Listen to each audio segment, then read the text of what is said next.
I'm curious what time frame you're thinking about this, and not trying to pick a date in a month, so to speak, but like, is this like months? Is this years? Or how do you see this sort of like playing out in that scenario? Like, Yeah, Mark, do you think right now, like inflation has peaked? Like 9.1 was the peak last year, and it's only going down from there. Is it going to continue to have waves? Will it go higher before it goes lower, or kind of how are you thinking through that? well, I think going back to our last segment there, I think if you define inflation by money printing, I think the peak is in.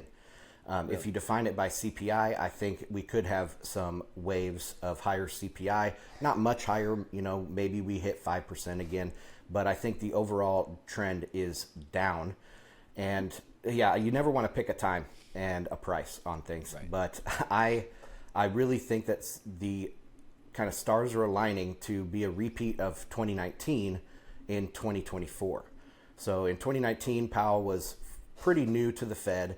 They were hiking, then they paused in January. They paused all the way out to July, and then they had a first mid-cycle adjustment in July with a cut. If you look at the Fed funds futures market right now, that's where it's pricing in the first cut would be in July again.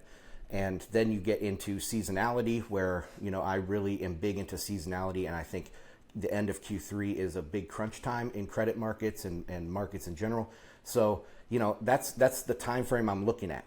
I kind of had a similar time frame for this year, but I was watching it, and with all my subscribers and stuff, I was every week I would update it, be like, okay, it's looking like less and less a chance of recession this year. Let's start looking at 2024.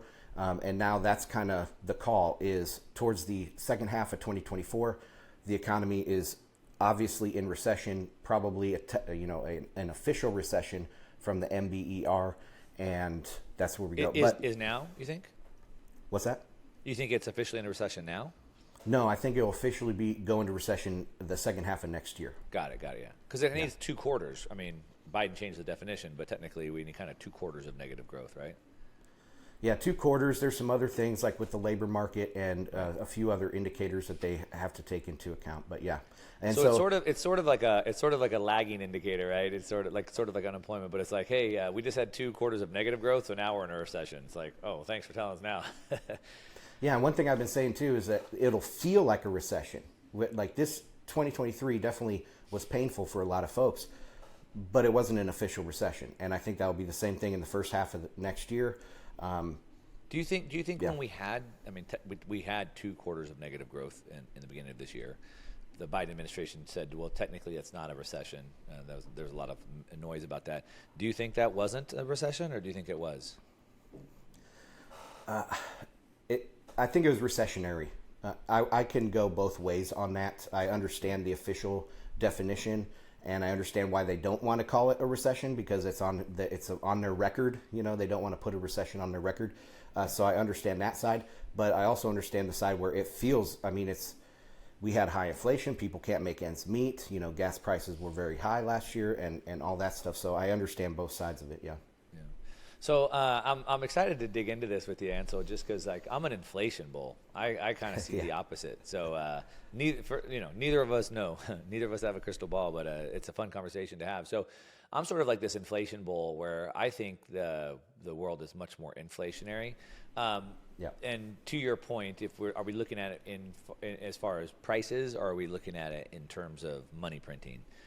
And I think it's both.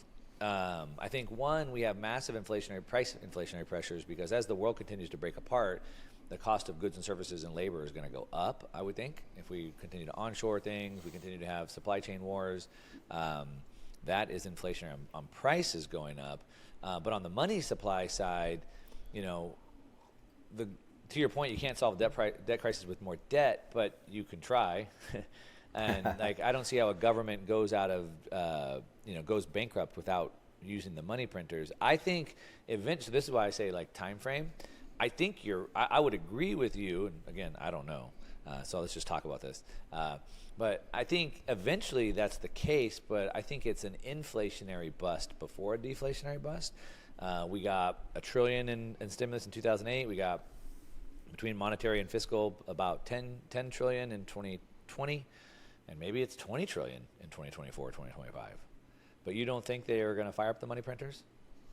Well, I don't agree that that's really money printing. I think money is printed in the process of making a loan at a commercial bank, and everything that the government does, everything the Fed does, is kind of like window dressing. It doesn't really count as money printing. So this is a credit-based system. It's all about credit. It's all about rehypothecation of credit. I just had a piece last week, or a live stream last week, where I went through the collateral multiplier, where people have started doing research on how many times is a treasury actually rehypothecated, and it's about 6 or 7 times. So if you take 33 trillion treasuries, that means the treasury market is actually $220 trillion. So 8 trillion from the Fed, or another 5 trillion from the government, it doesn't really make a big difference if that 20 trillion is shrinking, if there's contagion in the broader space. So that's what I would say. And also to push back on the deflation versus inflation. So you talked about like cost push inflation with the wages going up, or the prices going higher. That also has an adverse effect on the credit markets. So when I look out into like maybe a geopolitical macro environment, I see deglobalization, I see depopulation in a lot of places with horrible demographics. People are aging in some major economies, right? Yep. And those are not beneficial towards credit markets. So the credit is going to shrink. There's going to be a big anchor on this big credit financial system that we have, and that is overall deflationary. And it doesn't matter if they spend another 10 trillion next year or whatever. It's just pushing against the string, Yeah, no, I agree with this massive depopulation problem, China specifically, but all through the developed world it's a big problem. I agree with you on that, and to your point on the cost push inflation. So you raise prices, is that deflationary? And these are complex issues. Yeah. I for sure when you have rising population and rising credit, you get growth, and when you have the opposite of both of those, you get the opposite of growth. So that makes sense. I would say like on the credit side though, you have that depopulation agenda, or not agenda, I shouldn't say. It's not an agenda. We're not talking about conspiracy stuff. We're just talking about demographics.